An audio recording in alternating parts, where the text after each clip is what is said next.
In the days of old, Volsung, the great-grandson of Odin and the king of Hunland, was the greatest of all warriors. He built his royal house around a great oak tree, so the trunk of the tree grew through the center of the great hall, and its many branches overshadowed the roof of the building. In the midst of Volsung's daughter's wedding, a strange old man walked unannounced into the great hall. He wore a blue cloak and had one eye. In his hand, he held a simmering sword.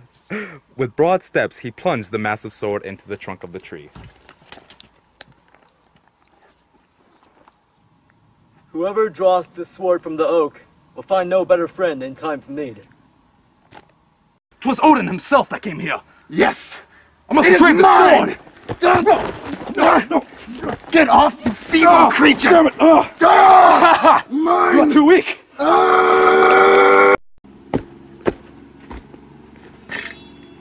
I am Sigmund. I am destined to own this sword.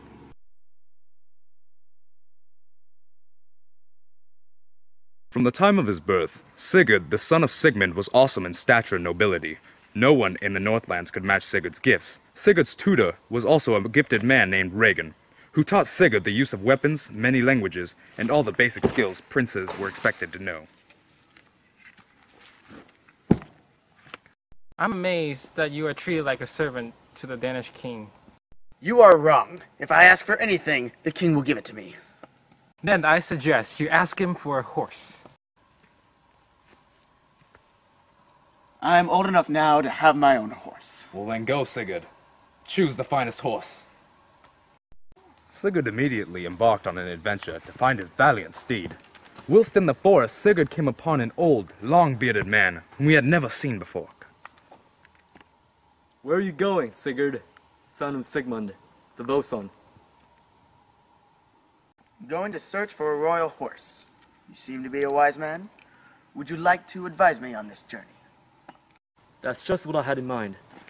Why don't we go look for your horse?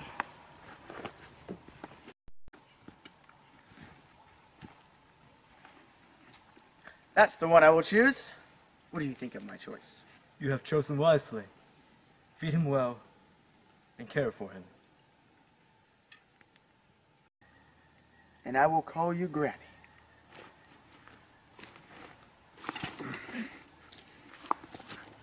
Yeah! Whoa, Granny.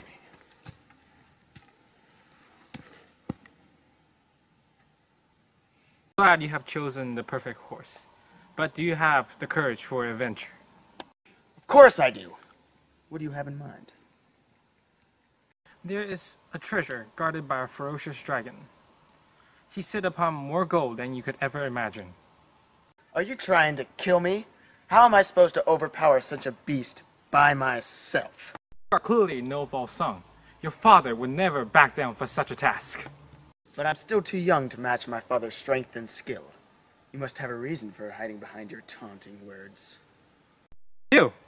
I guess you are old enough for me to tell you a tale. It is the story of my life.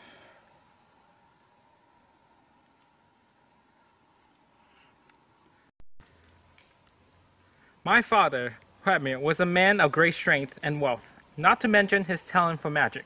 He had 3 sons, Fafnir, Otter, and me. Fafnir was most like my father, in both physical strength and in greed.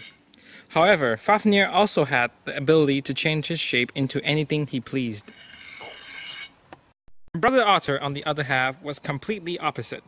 He was kind and gentle, and could also change his shape.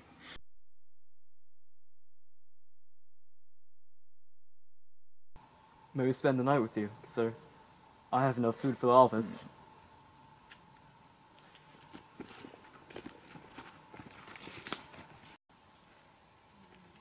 You fool! You have killed my son! I will now kill you to avenge him! You're being unduly harsh, sir. How was I to know that Otter was your son? Please forgive me. I'm not accountable for this accident. Now, if you let me go, I'll give you anything you wish. A treasure, perhaps?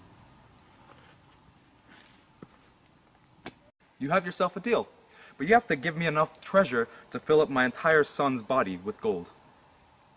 Yes? Loki, since we're the most cunning of us all, you should get the treasure. Ah, I know exactly where to find a treasure like this. I will go save us from death.